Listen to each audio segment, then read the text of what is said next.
द्वापर युग में भगवान विष्णु ने वसुदेव और देवकी के यहाँ श्री कृष्ण के रूप में अवतार लिया था। श्री कृष्ण के पास कई दिव्य शक्तियाँ थी। उनके पास सुदर्शन चक्र, कौस्तुभ मणि, 5 जन्य शंख था।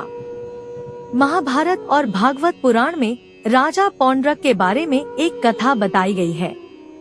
राजा पौंड्रक ने खुद को असली कृष्ण और विष्णु जी का अवतार कहता था। उसने भी अपना स्वरूप ठीक श्री कृष्ण के जैसा बना रखा था। राजा पौंड्रक पुंड्र राजा का राजा था।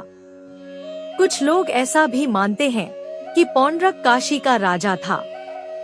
पौंड्रक मायावी विद्याओं का जानकार था। मायावी विद्याओं की मदद से पौंड्रक ने नकली सुदर्शन चक्र बना लिया था। उसके पास भी कौस्तुभ मणि के जैसी ही एक मणि थी। वह भी सिर पर मोरपंख लगाता अपने बांसुरी रखता था। उसने खुद को श्री कृष्ण की तरह बना लिया था और असली श्री कृष्ण को नकली घोषित कर रखा था। श्री कृष्ण भी राजा पौंड्रक के बारे में जानते थे। उन्होंने शुरुआत में पौंड्रक की गलतियों को क्षमा कर दिया था, लेकिन एक बार राजा पौंड्रक ने द्वारिका में श्री कृष्ण को संदेश भेजा दिया कि मैं भगवान विष्णु का असली अवतार हूँ।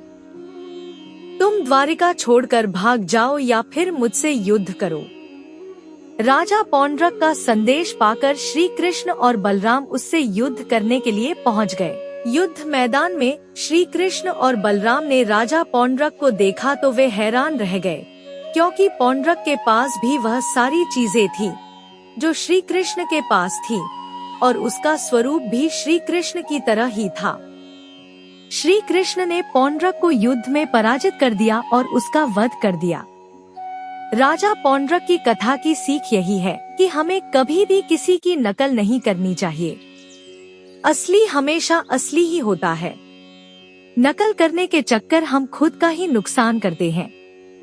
इस गलती से बचना चाहिए।